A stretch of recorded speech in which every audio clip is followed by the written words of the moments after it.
me llamo Elena. Bueno, en realidad me llamo Elena Liang, pero durante 7 años fui solo Elena, la esposa de Javier. La mujer que madrugaba para preparar el desayuno mientras él dormía. La que planchaba sus camisas, agendaba sus revisiones médicas y memorizaba sus alergias. La que renunció a su apellido, a su historia y a una fortuna que ni siquiera él sospechaba, todo por amor.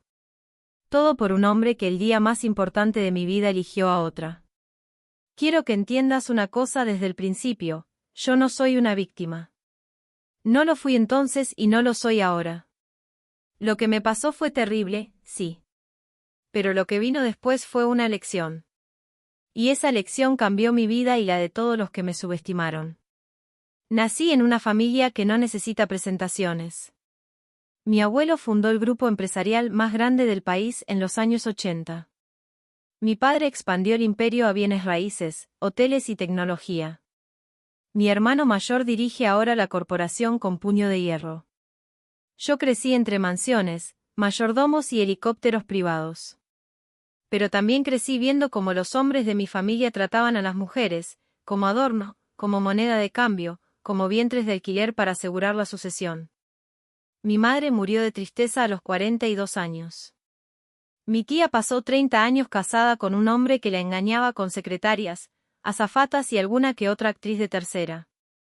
Cuando me llegó el momento de casarme, mi padre ya tenía elegido al candidato, el hijo de otro magnate, una alianza estratégica, un engranaje más en la maquinaria del dinero.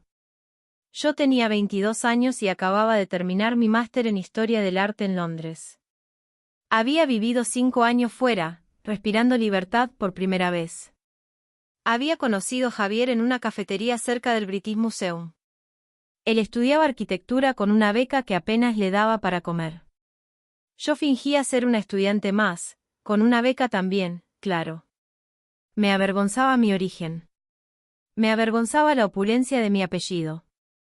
Quería que me quisieran por quien era, no por lo que tenía.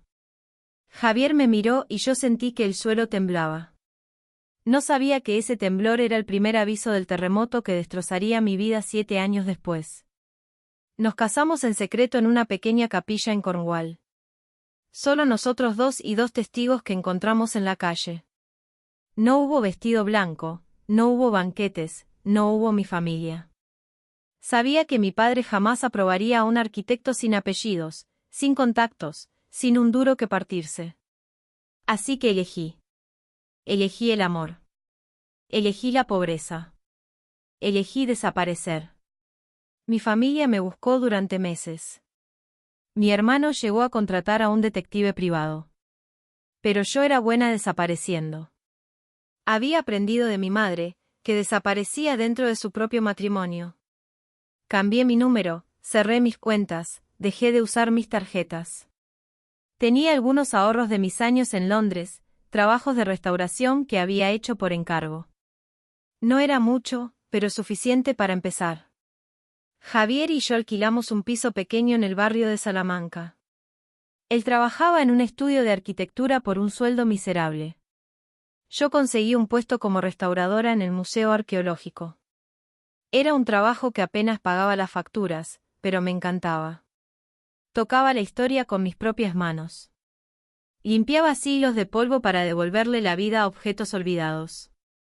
Como yo misma. Los primeros años fueron felices. De verdad lo fueron. Javier llegaba a casa y me abrazaba por detrás mientras cocinaba. Hacíamos el amor en el sofá, en la ducha, en la azotea del edificio. Él dibujaba planos de la casa que algún día construiríamos. Yo pegaba postales de lugares a los que viajaríamos cuando tuviéramos dinero. Aprendí a estirar el presupuesto, a buscar ofertas, a coser mis propios vestidos. No era la vida que había conocido, pero era mi vida. Era nuestra vida. El problema llegó cuando empecé a notar que Javier cambiaba. Primero fueron pequeñas cosas, dejó de mirarme a los ojos cuando hablaba. Empezó a trabajar hasta tarde, luego hasta muy tarde, luego hasta que yo ya estaba dormida. Su teléfono siempre estaba boca abajo sobre la mesa. Un día, haciendo la colada, encontré un recibo de un hotel en sus pantalones. Era un hotel caro, muy caro para nuestro presupuesto. No dije nada. Me convencí a mí misma de que era una comida de empresa, un evento, una confusión. El amor te convierte en la persona más crédula del mundo. Quedé embarazada en nuestro 6º aniversario. Fue una noche de esas que parecen sacadas de una película, velas, vino barato, su cabeza apoyada en mi vientre. Él lloró cuando le di la noticia. Lloró de verdad. Me juró que este bebé lo cambiaría todo. Que iba a ser el mejor padre del mundo. Que por fin éramos una familia de verdad. Yo le creí. Porque cuando amas a alguien, quieres creerle. Necesitas creerle. El 7º aniversario iba a ser especial. 7 años, dicen que es el año de prueba. El año en que muchas parejas se rompen. Pero yo había planeado una sorpresa. Había ahorrado durante meses para pagar una suite en el Hotel Ritz, la misma donde mis padres celebraron su boda. Quería decírselo allí, que estaba embarazada de nuevo, que esta vez sí lo sabía con certeza. Que nuestro hijo tendría un hermano. Reservé una cena privada en la terraza, con vistas a los jardines. Compré un vestido nuevo, color azul noche. Me pinté los labios de rojo, como hacía mi madre antes de morir. Javier llegó tarde a casa esa tarde. Llegó nervioso, sudoroso, con el pelo revuelto y la camisa mal abrochada. Dijo que había tenido una reunión muy importante, que el jefe había sido muy pesado, que porque no celebrábamos el aniversario el fin de semana. Yo sonreí. Guardé el vestido en el armario. Cancelé la reserva del hotel. Me preparé un té mientras él se encerraba en el baño durante 40 minutos. Oí el agua correr, una llamada telefónica en voz baja, el inodoro 2 veces seguidas. El bebé empezó a moverse dentro de mí esa noche. Eran las 3 de la madrugada y yo estaba despierta, mirando el techo, con una mano sobre el vientre y la otra sobre su almohada vacía. Él se había levantado hacía una hora, diciendo que no podía dormir, que iba a trabajar un rato al salón. Oí sus pasos alejándose, luego el silencio, luego el clic apenas audible de la puerta de calle. Esperé 15 minutos, 20, media hora. Me levanté sin hacer ruido. Su ordenador estaba encendido, su teléfono también. El teléfono que siempre llevaba consigo, el que nunca soltaba, estaba allí, sobre el escritorio. No soy una persona que espía. Nunca lo he sido, nunca quise serlo. Pero esa noche algo se rompió dentro de mí. Algo que no era confianza, era ingenuidad. Desbloqueé la pantalla. Su contraseña era nuestra fecha de aniversario. ¡Qué ironía! Allí estaban los mensajes. Cientos, miles. La mayoría con un nombre femenino, Cristina. Ella era abogada, especializada en propiedad intelectual. Se habían conocido en un seminario 6 meses atrás. Él le escribía poemas. Le enviaba fotos de los planos que yo había visto esbozar en la mesa de nuestra cocina. Le decía que ella era su musa, su salvación, la razón por la que valía la pena levantarse cada mañana. También decía otras cosas. Decía que yo era una buena mujer, pero aburrida. Que me quería, pero no estaba enamorado. Que se sentía atrapado en una vida que no había elegido. Que a veces miraba nuestro piso y veía 4 paredes que lo asfixiaban. Leía esas palabras y sentía que alguien me arrancaba la piel a tiras. No lloré. No grité. Solo respiré hondo, memoricé el nombre de ella, la fecha del próximo encuentro, la dirección del hotel. El mismo hotel que yo había reservado para nuestro aniversario. El domingo siguiente era el 7º aniversario. Él me dijo que tenía que trabajar, que lo sentía mucho, que lo celebraríamos el fin de semana siguiente. Me besó en la frente con una ternura que ahora me parecía ensayada. Se puso la chaqueta nueva que yo le había regalado por su cumpleaños. Olía a ese perfume caro que supuestamente le habían regalado sus compañeros de trabajo. Salió por la puerta y yo me quedé inmóvil, sintiendo como el bebé daba patadas dentro de mí, como si también él supiera que algo terrible estaba a punto de suceder. Lo seguí. No fue difícil. Había memorizado la dirección del hotel. Tomé un taxi, manteniendo la distancia, sintiendo el corazón golpeándome las costillas. Llegué al vestíbulo justo cuando él se registraba en recepción. Vi cómo la recepcionista le sonreía y le deseaba una feliz estancia. Vi cómo se subía al ascensor con una mujer rubia que llevaba un vestido rojo demasiado ceñido. Me quedé allí, de pie, sintiendo que las piernas se me doblaban. El conserje me preguntó si me encontraba bien. Dije que sí, que solo necesitaba un vaso de agua. Me senté en una de las butacas del lobby, mirando fijamente los números del ascensor, esperando no sabía qué. Fue entonces cuando sentí el primer dolor. Un calambre, al principio leve, luego más intenso. Pensé que era estrés, que el bebé se estaba moviendo demasiado, que debía volver a casa y tumbarme. Pero el segundo dolor llegó más fuerte, acompañado de una humedad cálida entre las piernas. Miré hacia abajo. La falda azul que me había puesto empezaba a teñirse de rojo. Un rojo oscuro, aterrador. Grité. El conserje corrió hacia mí. Alguien llamó a una ambulancia. Recuerdo que señalaba el ascensor, intentaba decir el nombre de Javier, el número de la habitación, pero las palabras no salían. Solo salían lágrimas y sangre. Desperté en el hospital, horas después.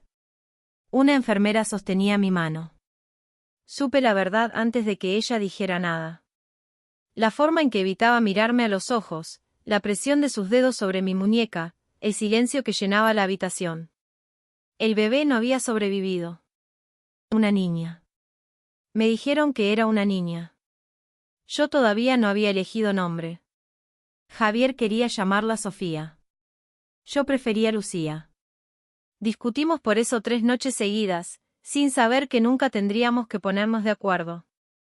Javier llegó al hospital 2 horas después. Llevaba la misma ropa del día anterior, arrugada, con una mancha de vino tinto en la manga. Olía a ese perfume caro mezclado con el sudor de la culpa. Se sentó a mi lado, cogió mi mano, intentó decir algo. Yo lo miré. Solo lo miré. No había lágrimas. No había rabia.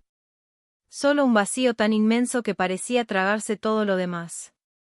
Él empezó a llorar, a disculparse, a explicar que había sido un error, que la mujer no significaba nada, que me amaba a mí, solo a mí. Mientras hablaba, yo recordaba los mensajes. Recordaba las palabras exactas. /U201 Selena es una buena mujer, pero no es suficiente /U201D. /U201 que a veces pienso en cómo sería mi vida si no la hubiera conocido /U201D. /U201C contigo he vuelto a sentirme vivo /U201D. Le pedí que se fuera. No con rabia, con calma. Le dije que necesitaba descansar, que hablábamos otro día. Él dudó, pero al final se levantó y salió. Seguramente pensó que lo perdonaría. Que siempre lo perdonaba todo. Que el amor de una mujer como yo era infinito, incondicional, estúpido.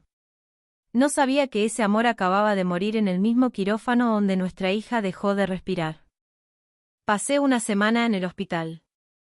Una semana entera mirando el techo, escuchando los latidos de mi corazón en los monitores, soñando todas las noches con una niña de ojos grandes que me llamaba mamá.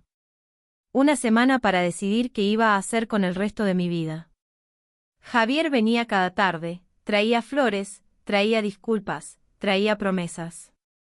Yo asentía, aceptaba sus ramos de rosas blancas, los ponía en la mesilla y dejaba que se marchitaran. No le dije nada de mis planes.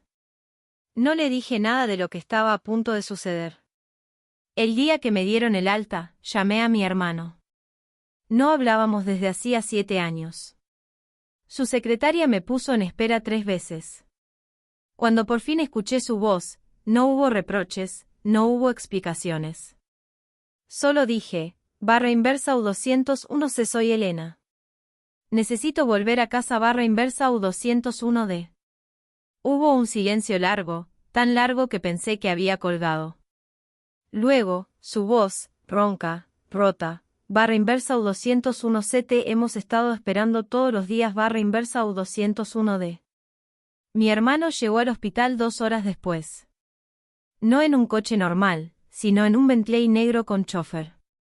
Cuando me vio, no dijo nada. Solo me abrazó. Un abrazo tan fuerte que creí que me iba a romper. Y entonces, por primera vez en una semana, lloré. Lloré en sus brazos como cuando era niña y me caía de la bicicleta. Lloré por mi hija muerta, por mis 7 años de mentiras, por la mujer ingenua que había abandonado su fortuna por un hombre que nunca la mereció.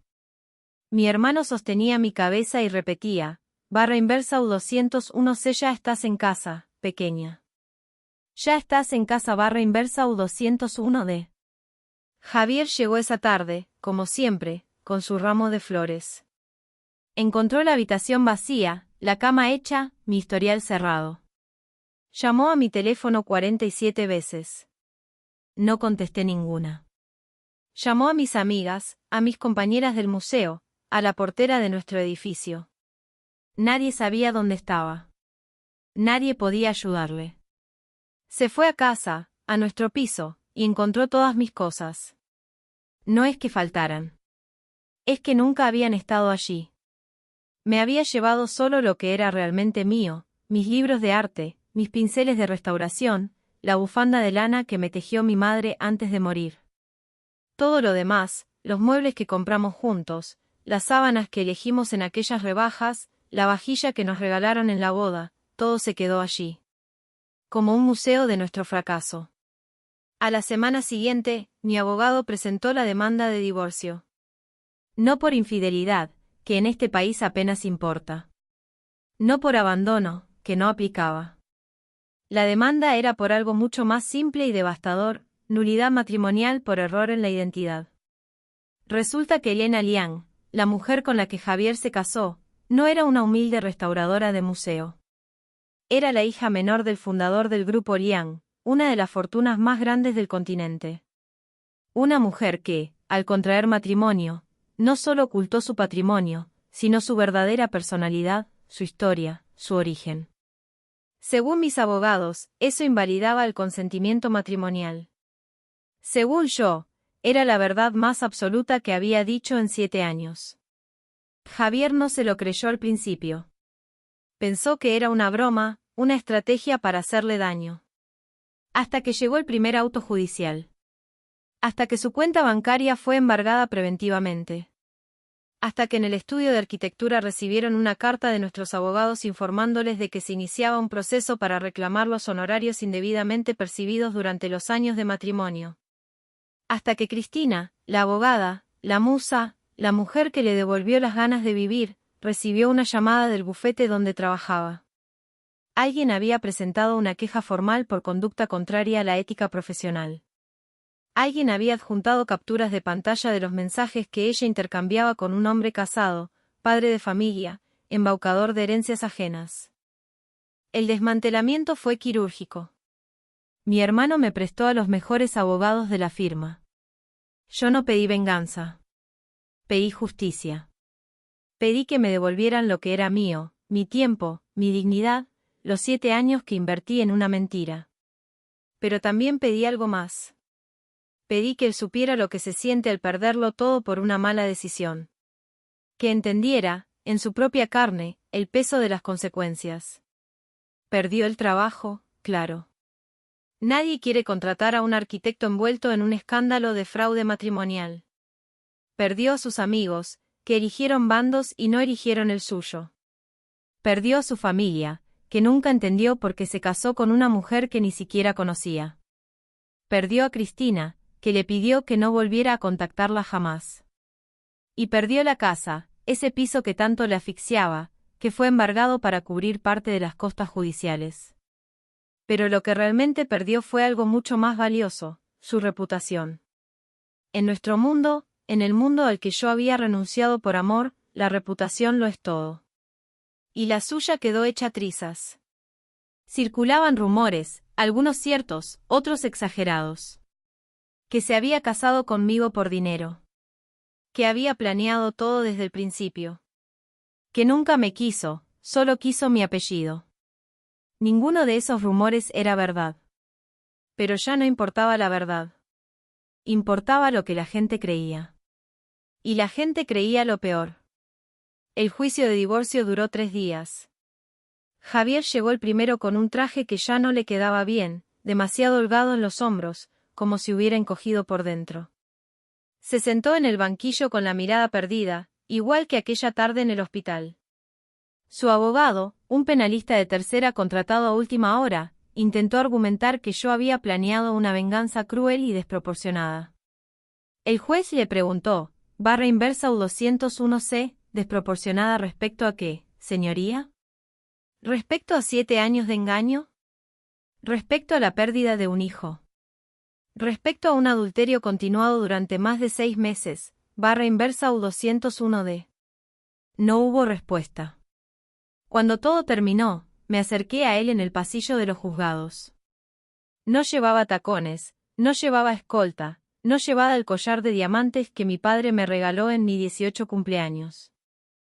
Llevaba el mismo vestido azul que aquella noche, el que se tiñó de rojo en el hotel. Lo había mandado limpiar, restaurar, devolver a su estado original. Era el único testigo de lo que había perdido. Él me miró y abrió la boca. Creo que iba a pedir perdón. O tal vez iba a decirme que aún me amaba. Nunca lo sabré, porque no le dejé hablar. Le dije, barra inversa U201C, no te odio, Javier. Es peor que eso. No siento nada por ti. Y lo peor que puedes hacerle a alguien que te ha destruido es no merecer ni siquiera su rencor, barra inversa U201D. Me di la vuelta y salí. Afuera me esperaba mi hermano, apoyado en el capó del Bentley, con las gafas de sol puestas aunque el cielo estuviera gris. No hablamos durante todo el trayecto. No hizo falta. Hoy, un año después, mi vida es otra. Vivo en un apartamento en la zona alta de la ciudad, con vistas a la sierra y una terraza llena de plantas que cuido cada mañana. He retomado mi trabajo de restauración, pero ya no en un museo con un sueldo miserable. Tengo mi propio taller, mis propios clientes, mi propio nombre. Ya no soy Elena a secas. Soy Elena Liang, restauradora de arte. Y cuando alguien busca mis servicios, encuentra mi trayectoria, mis estudios, mis publicaciones. Encuentra a una mujer que sabe devolverle la vida a lo que otros dan por perdido. Mi familia me ha acogido sin reproches. Mi padre, que no me dirigió la palabra durante 7 años, vino a mi taller el mes pasado. Se quedó en la puerta, mirando mis herramientas, mis pinceles, mis lienzos. Luego dijo, barra inversa U201C, tu madre estaría orgullosa, barra inversa U201D. Fue lo más cerca que ha estado de decir barra inversa U201CT y quiero barra inversa U201D desde que tengo memoria. Fue suficiente. A veces, por las noches, pienso en aquella niña que no llegó a nacer. Pienso en cómo sería su habitación, su nombre, su primera palabra. Pienso en si me parecería a mí o a él. Pienso en todas las preguntas sin respuesta y las guardo en una caja imaginaria, como esas piezas rotas que algún día restauraré. No hoy. Quizá mañana. Quizá nunca. En cuanto a Javier, sé que sigue viviendo en la ciudad. Lo vi una vez, hace 2 meses, en la cola del supermercado. Llevaba un carrito con leche, pan, comida precocinada. Su ropa era barata, su pelo estaba más gris, sus hombros más caídos. No me vio. O fingió no verme. Yo pagué mis compras y salí sin mirar atrás. No sentía alegría. No sentía lástima. Solo una extraña paz, la certeza de que el universo, a veces, recupera el equilibrio por sí solo. No cuento esta historia para que me compadezcáis. No cuento esta historia para que aplaudáis mi venganza. La cuento porque alguien que está escuchando ahora mismo puede estar pasando por algo parecido. Puede estar dudando, como yo dudé durante 7 años. Puede estar convencido de que el amor lo soporta todo, lo perdona todo, lo justifica todo. Y no es verdad. El amor no es soportar. El amor no es perdonar lo imperdonable. El amor no es anularse hasta desaparecer. El amor es cuidado, es respeto, es reciprocidad. Y cuando eso se rompe, No tienes obligación de quedarte a recoger los pedazos. Puedes marcharte. Puedes rehacerte. Puedes, como las piezas que yo restauro, volver a ser entero. Más valioso incluso, porque las grietas también forman parte de tu historia. Si esta historia te ha llegado al corazón, si has sentido en tu pecho el eco de una traición pasada o el miedo a una futura, suscríbete al canal. No lo hagas por mí. Hazlo por ti.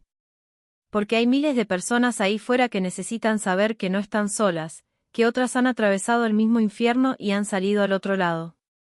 Comparte este vídeo con quien lo necesite. A veces, una historia es todo lo que alguien requiere para encontrar el valor de cambiar su destino. La venganza no siempre es la respuesta. Pero la justicia, la que tú mismo construyes con paciencia y dignidad, esa sí merece la pena. Gracias por escuchar hasta el final.